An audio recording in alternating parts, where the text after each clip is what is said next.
Welcome to Lose Lips, all the things you wanted to say but didn't know how to say it. Today's topic is It's time to face the truth. Russia is Putin, and Putin is a dead man walking. Now, Putin is the current president of Russia. He has actually been in power since 1999, either as president or prime minister. He is also a former KGB officer and a controversial figure in world politics. Putin is facing a lot of challenges and criticism in 2024, especially after he launched a full-scale invasion of Ukraine in 2022, which triggered a major war and a humanitarian crisis. He has also been accused of interfering in the 2016 United States election, violating human rights in Hong Kong and Xinjiang, and supporting authoritarian regimes in Syria and Iran. Some people actually admire Putin for his strong leadership, nationalism, and conservatism, while others condemn him for his aggression, corruption, and repression. He has a cult of personality in Russia and abroad, and he often uses propaganda and media manipulation to boost his image. He is also known for his love of sports, animals, and religion. Now, Putin is not only the leader of Russia, but also a major player in global affairs. His actions and policies have significant impacts on the security, economy, and environment of the world. He is often seen as a rival or a threat by the US and its allies, but also as a partner or a mediator by some countries and organizations. He used to be one of the most influential and powerful people in the world, but also one of the most controversial and divisive. And at this time, it is obvious that he is playing mind games and is playing chess to other countries. He wants to manipulate and see where and who he can get to follow his lead. Some players actually believe that he will be ousted as the leader of Russia by his own military or political rivals, who are dissatisfied with the high casualty rate and the economic cost of the war in Ukraine.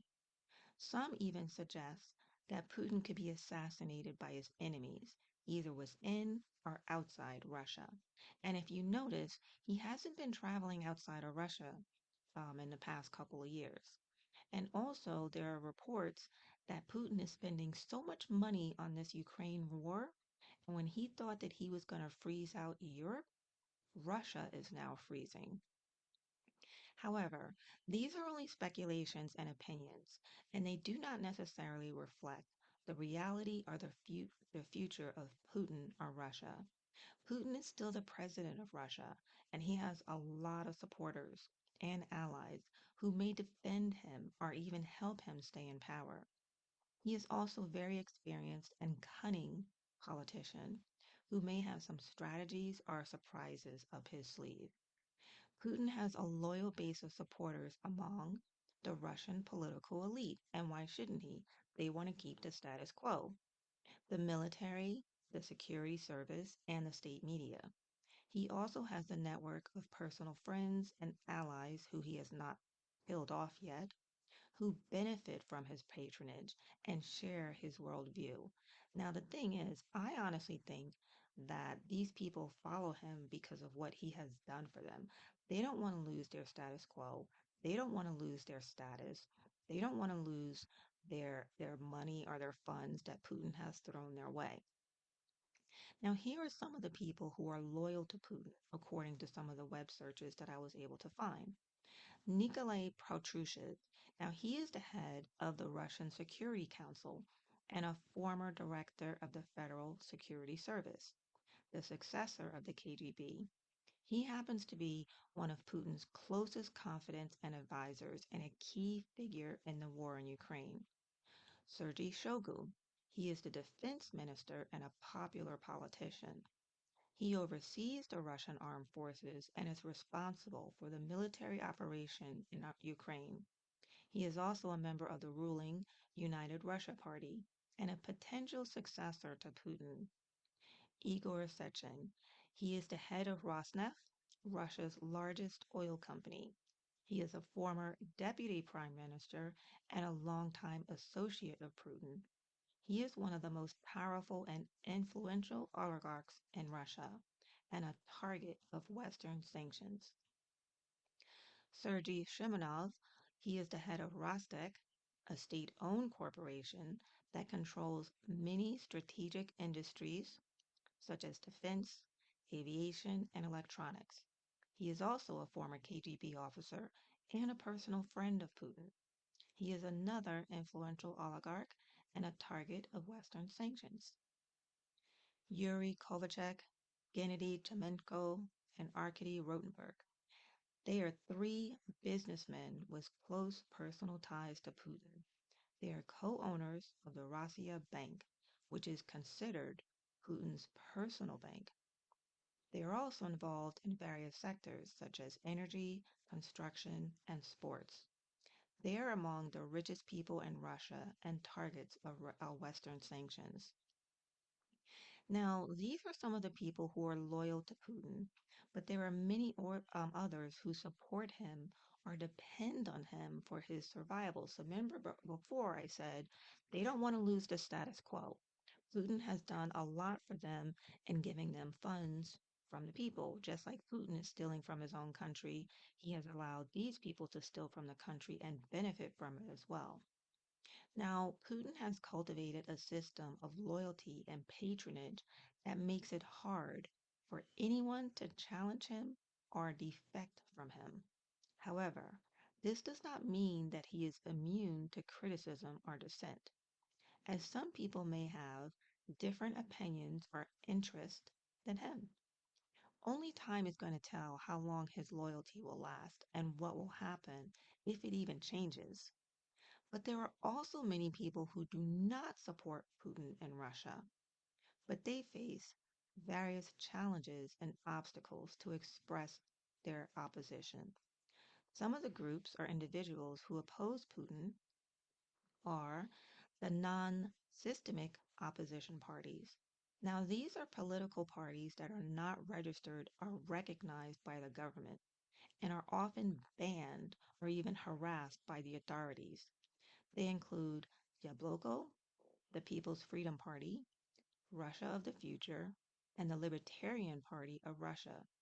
They advocate for democracy, human rights, anti-corruption, and often organize protests and rallies against Putin's policies.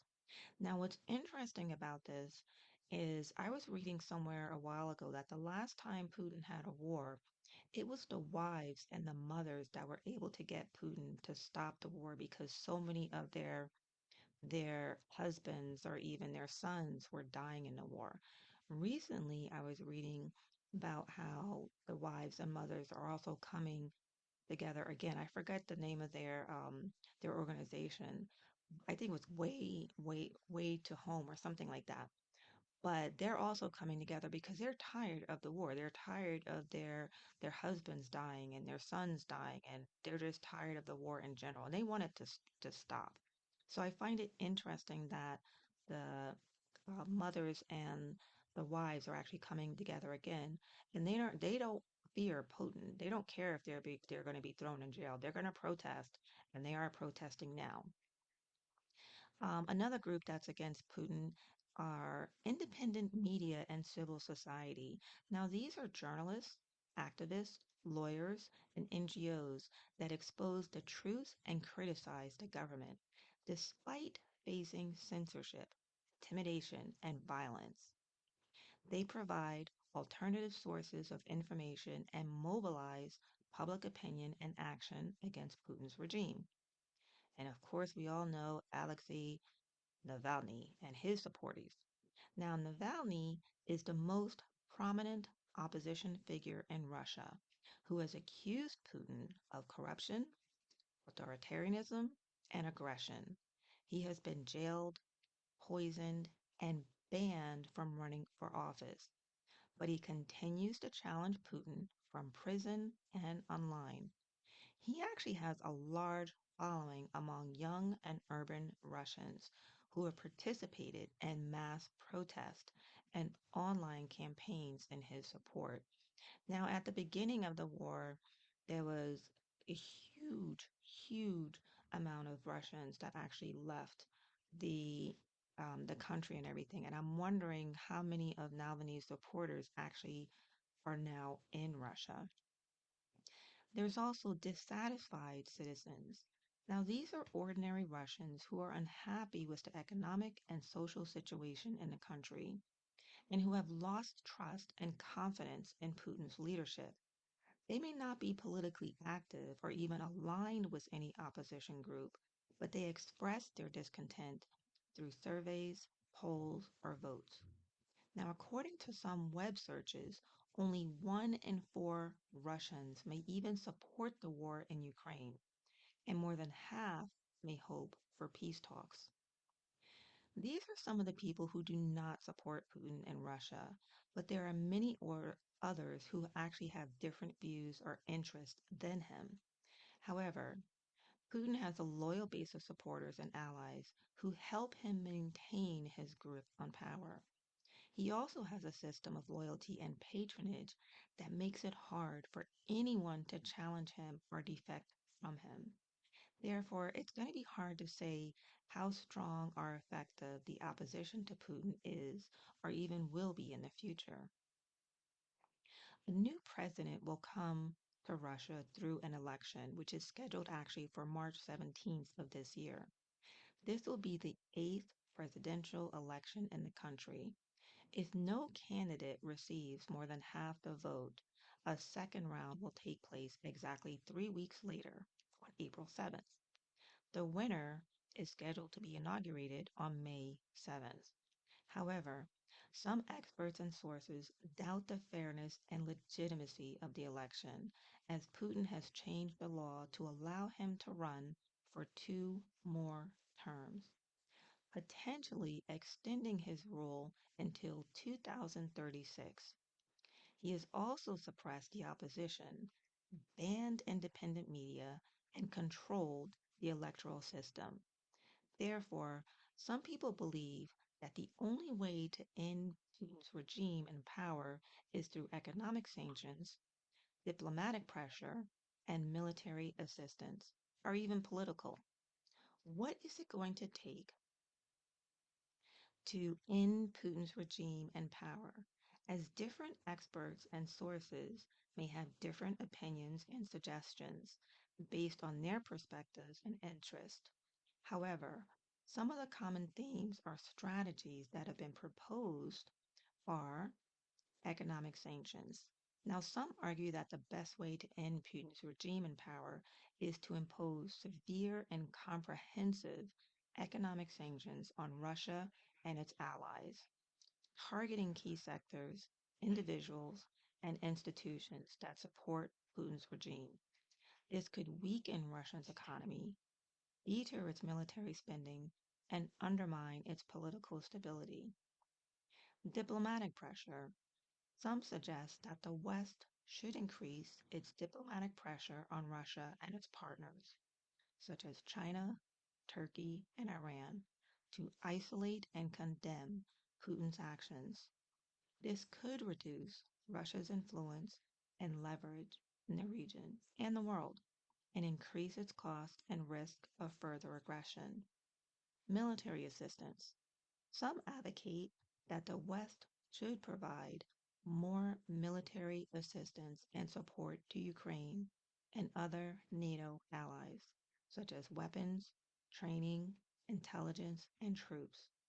This could strengthen Ukraine's defense and deterrence capabilities and signal the West's commitment and solidarity to resist Putin's invasion.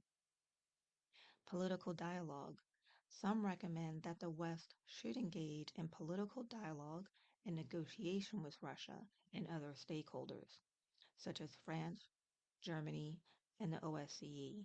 to find a peaceful and lasting solution to the conflict.